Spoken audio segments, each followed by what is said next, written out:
Well, cool deal. So guys, this is the Tippmann M4-22 MAGNUM. That's right, 22 MAGNUM. For years I've had people ask me, man, who makes a 22 mag in an AR platform? Well, there wasn't one really until now, and it works really good. We've been using the M4-22s by Tippmann for the past few years at marksman camp.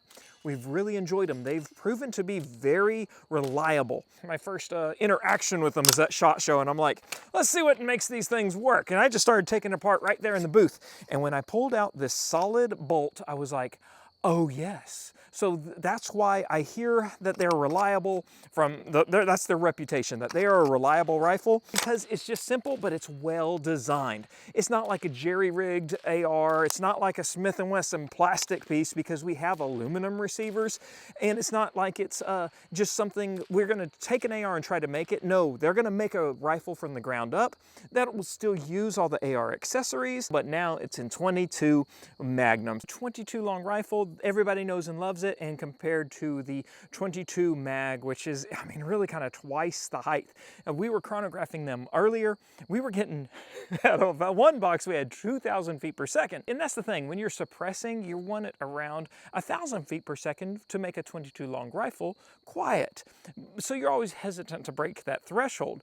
But I'm telling you, when you see the power and just that the 22 mag has, because okay, especially compared to subsonic, it's going twice as fast with the same bullet, and in fact, even better bullets, because they just put lead in this. Even if it's copper colored, it's not like it's jacketed, but you have legit copper jacketed and varmint rounds, varmint bullets that you can put in a 22 Win Mag.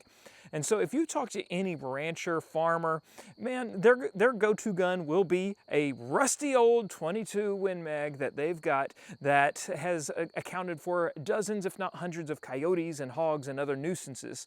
They're not using 22 long rifle for a reason. So we're gonna put a chunk of clear ballistics gel down range just to see in action the difference. This one I'm most hopeful for. This is the 30 grain VMAX. We could not get a chronograph reading on it though, so it's got to be over 2,000 feet per second. So what I didn't expect is it to go all the way through the block. We have amazing cavitation and a trauma wound. When you're thinking small game like coyotes and other varmints, that's really perfect. But we're gonna compare it to a cheesy 22 long rifle. We're going to do a subsonic hollow point, which was what would normally be in my little 22 AR. And then we're gonna do a mini mag just to get a little closer. This is 36 grains running 1260 feet per second. We'll see. The quiet subsonic is first. Okay, the high-speed camera isn't gonna do hardly anything today, but this is wild. You can barely see. The mini mag went maybe a 1/4 inch further in gel, and their ballistic paths look the same. If anything, dare I say, the subsonic hollow point expanded more. I did not expect that. However, you wouldn't even have had an exit wound on a coyote unless it was really skinny. And so that really demonstrates the 22 Win Mag totally being twice the power. So here's the rundown of this. Like I said, it is an aluminum receiver, but no, it's not going to be compatible with, like, say you want to throw a 5.56 barrel in there. I don't think it's going to do that. Now, the one reason I've loved ones like the Tippmann M4-22 is all the controls are the same. It's not some cheesy junk like Mossberg, where it's like a molded, Mossberg has like molded stuff that's fake. No, this is actual bolt catch, and it will bolt hold open on the last round. And so then once we're ready, we can put that other one in. Magazine release right here, it works the same way. This forward assist actually does a forward assist. There it goes, look at that, it pushes on in. That's cool. Safety's gonna be, of course, like an AR safety. And the trigger, the website says you can, it's compatible by swapping some other triggers, but I tried my LaRue MBT and it did not like it. And it may have something to do with this hammer being a little bit differently shaped. So I cannot vouch on what is compatible there. You have an ambidextrous sling attachment, and then any AR furniture that you have and want to put on, you can do that. It says it's compatible with other handguards. I'm not sure how that works. That was just listed on the website. It'll come with the Tippmann flip-up sights, which I've always liked because they have like a speed bump thing down the center. In case they're folded down, they're actually usable. It is 1/2 by 28 threads, and it will come with their birdcage flash hider. We have the GSL Tomcat on ours. It's rated for 22 long rifle, but so far so good. So we'll go with that. Of course, this is M-LOK rails. I've put this on so I can put it on a tripod, the pick adapter. Their proprietary magazines are 15 rounds compared to the 25 rounds that you will have on the long rifle. This is a 16-inch 4150 steel barrel, and that's a nickel-plated bolt. This is their Gen 2 grip. That feels fine. I've got no reason to change it out, but you totally could if you wanted to. And the whole thing weighs about 6 pounds. I did feel that was a little heftier than my 22 long rifle, but I'm also used to the fluted barrels, and so maybe that's what that weight savings really comes into play. All in all, been pretty reliable so far. I mean, actually really reliable. We haven't had any jams.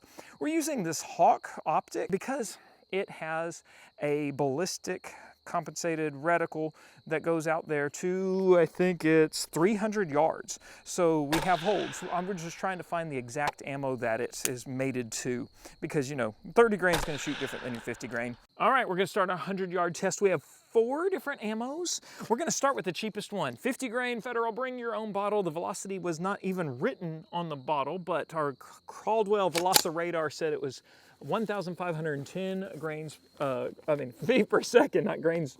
All right, let's put 5 rounds in and we'll go from there.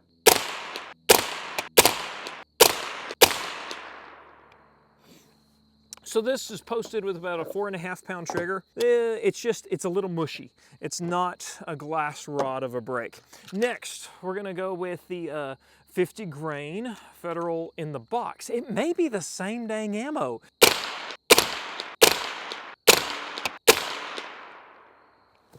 Okay, cannot tell from here even with the 12 power scope. This Norma ammo, it just looks like a nice hollow point. 1,868 feet per second.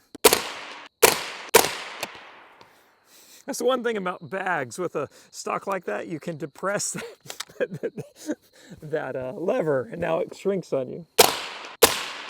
All right, final group. This is with this 30 grain VMAX, and here's what I'm seeing. I could finally see the group with that 40 grain, and it shifted up about 2 inches. So this 30 grain, when we were shooting it on the chronograph, it was like a foot high. So we're gonna expect high holes.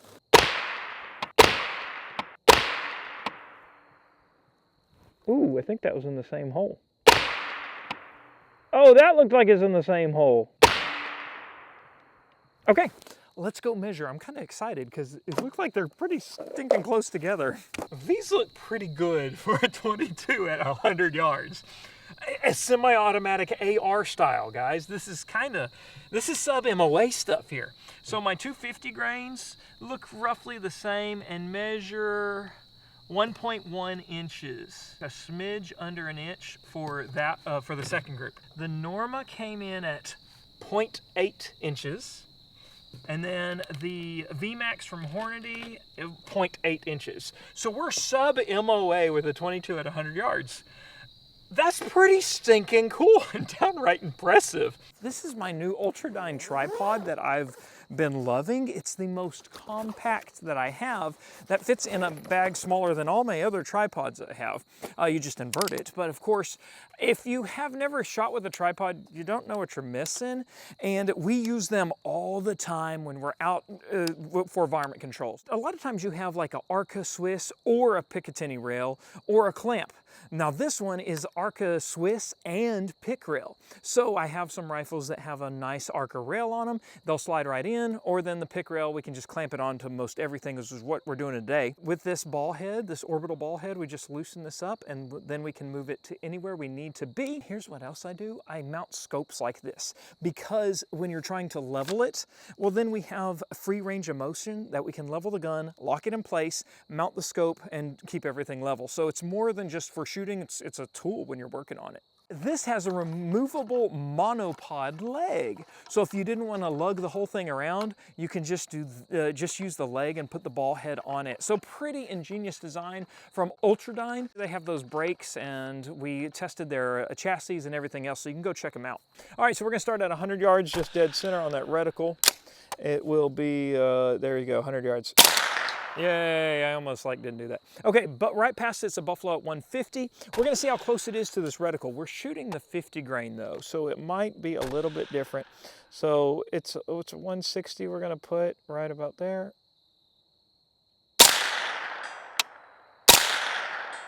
All right, good hits, well, that's what we know.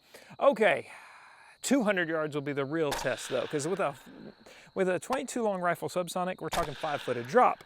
With this, it looks like it's, gosh, not even 2 foot? Let's see, we're gonna put it right at that 2 foot hold and see how it hits.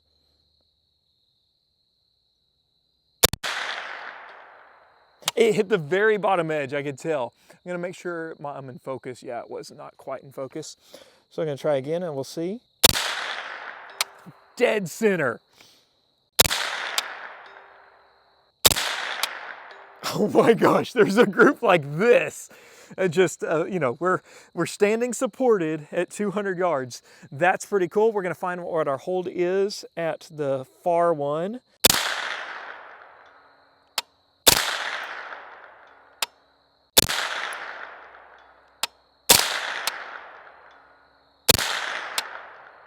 Okay, it's about a 5-inch group, and I'm taking so long to shoot. One, I'm not breathing like usual, but my heartbeat is moving it. And so I think I'm gonna get back on the sandbags. We're gonna see what we can really do out of group and wrap it up with that. We're gonna use the 40 grain Norma because we had the better group out of it at 0.8 inches. Having a rear bag's gonna help us get it going.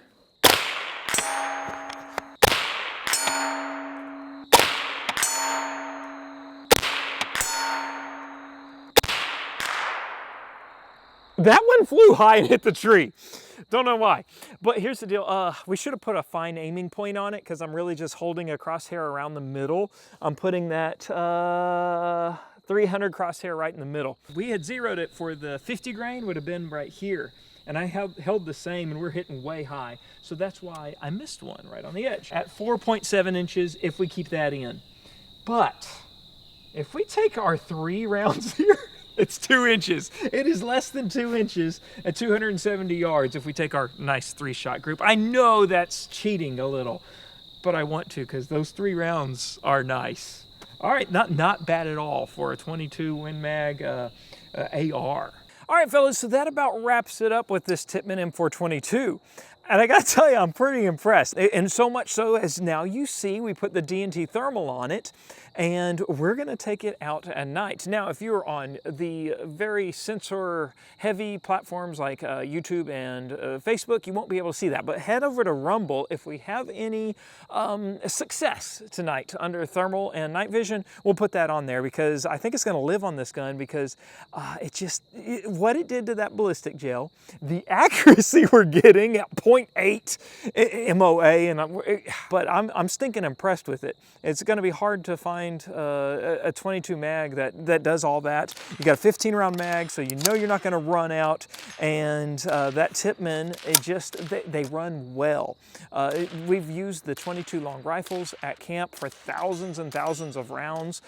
And so anyway, guys, you can check it out over at Tippmann Arms, and leave a comment down below. I know if you're one of the Marksman Camp fans, we'll probably keep one in stock for you guys when y'all come because I know some of you are going to want this as well. Thanks for watching today, guys. Okay, I love you. Bye-bye.